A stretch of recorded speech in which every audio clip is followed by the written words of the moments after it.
Hey everyone, this is Lenny here. So yeah, it's been a minute since I've done one of these reviews from my car, but this is special and I wanted to give you my true immediate thoughts on the movie that I just got out of, Godzilla X Kong, The New Empire. I just got out of it from the IMAX theater. You can see that behind me.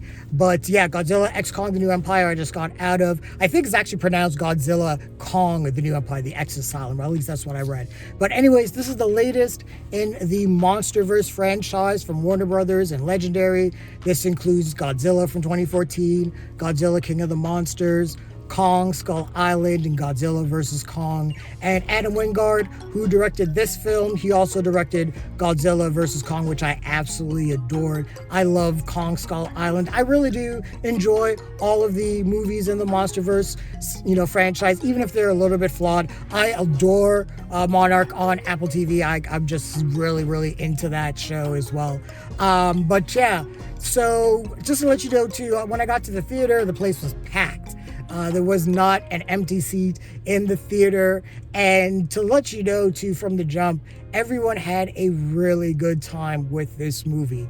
They were just awed by the scope and the spectacle, the epic nature of the film, the fight scenes between the kaiju. There were moments of comedy that they laughed at. So the crowd and the audience had a really good time with this movie. And honestly, that just enhanced the theater experience for me. But just to get to the plot of the movie, so this takes place a couple years after Godzilla vs. Kong, and Kong is in Hollow Earth. There's a Monarch outpost. He's still being studied, but really he's free to roam on his own, but he's lonely and he's isolated, and it seems like he's the last of his kind. At the same time, Godzilla is on the surface. He's taking care of other titans. He's sort of the alpha titan on Earth. And something that the movie does that's kind of a little cute is in between him taking care of other titans, he'll take naps in the Roman Colosseum. So that was a little bit funny. So that was cool. But at some point, Kong discovers a gateway that goes deeper into Hollow Earth. And Kong realizes that he isn't alone and he isn't really the last of his species, but it also unlocks a greater threat that him and Kong are going to have to team up against. So yeah, that's pretty much the meat and potato of the plot. So two things. One, do you have to watch all of the Monsterverse movies to catch up to this movie? Do you have to watch Monarch on Apple TV? No. This movie actually does a really good job of catching the audience up, I think, to what's happening in the movie. The human characters are more perfunctory. I'll talk about them a little bit later, but they're able to kind of get the audience caught up on everything.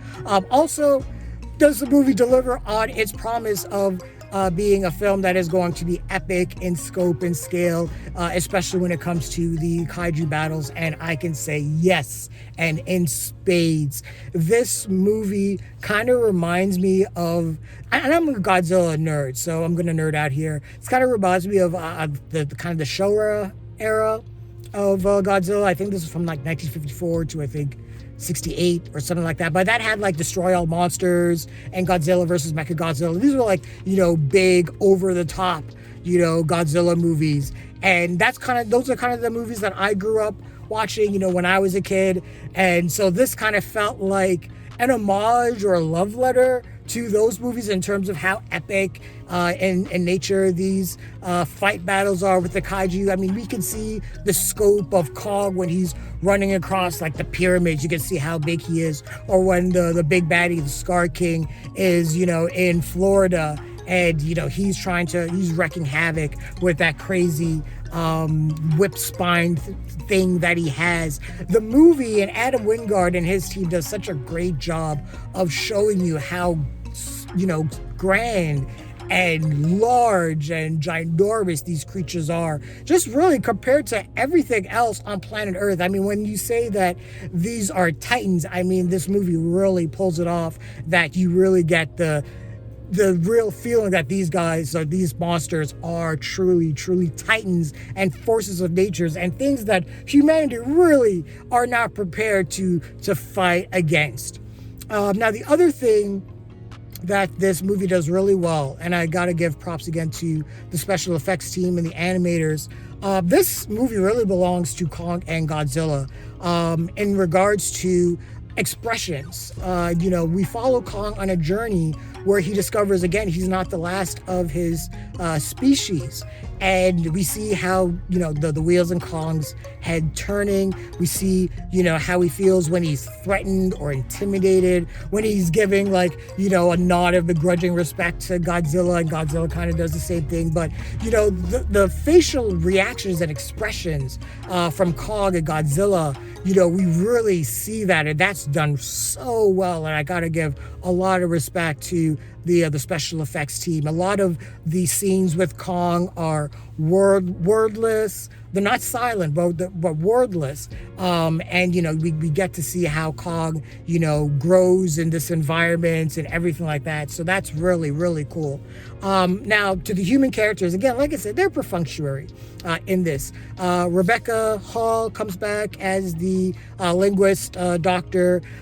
She's more of the audience avatar. She answers questions that the audience would probably have about certain aspects of the movie, and she gives exposition dumps and everything like that. She's also kind of the doting mother to Gia, who's played by Kaylee Hottle. She also returns from Godzilla vs. Kong. She has an expanded role in this, and if anyone remembers, she's deaf and she's able to sign with Kong, and that's how they communicate. But like I said, she has an expanded role here with a little bit of mysticism. And again, I'm going to get into more spoilers and how that kind of all plays out. But she's the last of her tribe, and her storyline kind of parallels Kong in that respect. Brian Tyree Henry as the podcast host. He's taken along for the ride. He's really just the comic relief, and he's just serves us that. And he's pretty good. He has some moments of good comedic timing. And again, the audience laughed when, he had some jokes and everything like that. Dan Stevens is Trapper the Vet. He's really there just to kind of be the Han Solo, kind of smoldering, dashing type kind of guy. That's really his job. All those characters, probably with the exception of Gia, are more one-dimensional in that respect. But really, this movie gave me everything I asked for in regards to, one, expanding Hollow Earth. I wanted that, and they gave that to me. Two, giving me some amazing kaiju battles. There are some that are absolutely epic in scope and nature. And again, props to Adam Wingard and his team in that respect. And one of the other things too that I really did appreciate was just that this film really did focus on Kong and Godzilla. And it's not that I didn't care or I wouldn't care about the human characters, but this franchise has evolved enough that I think we can take Kong and Godzilla and push them more into the forefront and have them be more of the main characters. And through them, we discover more things about Hollow Earth and other titans and things like that. And I think this movie did a really good job of expanding, that whole universe. The one thing that I really wish the movie did a little bit of a better job with is just the villain, Scar King. I wish he was built up just a little bit better. And there's something else in terms of spoilers that I don't want to get into, but there's another threat that pops up. But yeah, I'm not going to get into that. But yeah, Scar King, I just wish, he was a little bit of a greater threat. He was cool as a design. And again, that whip thing that he has, that's out of something's spine, that is amazing. But, and again, the fights with him and Godzilla and Kong, all the stuff is glorious. One other thing, and we've all seen it in the trailers, there's the baby Kong, and I think that's probably going to be the most divisive piece of the movie. And there is a purpose for, this baby Kong character, but at the same time, yeah, I could see the movie's probably using him to sell toys as well. But I didn't really have that big of a problem with baby Kong, but I can see how some people are going to be, they may not like that character, how that character, how that character's, whole nature is in the movie. But overall, like I said, this movie gave me everything I wanted in regards to kaiju battles, in regards to being epic, in regards to giving me something that expands the universe of Hollow Earth. Adam Wingard did everything that I asked for. So I love this movie. I'm definitely going to see it again. I do suggest to see this in IMAX. This is an IMAX movie. You really get to see everything. Every corner of the frame is amazingly shot and composed. And again, you just feel the epic nature of this movie. So yeah, I really do highly recommend this film. And again, I'm going to give you guys a spoiler review a little bit later on for those that will be interested. But yeah, those are my immediate thoughts on Godzilla X Kong, The New Empire, or Godzilla Kong, The New Empire. What did you guys think of the film? Share your thoughts, leave your comments, like the video, subscribe to the channel, and don't forget to hit that bell icon so you can get notifications as well. Thanks a lot, everyone. Take care.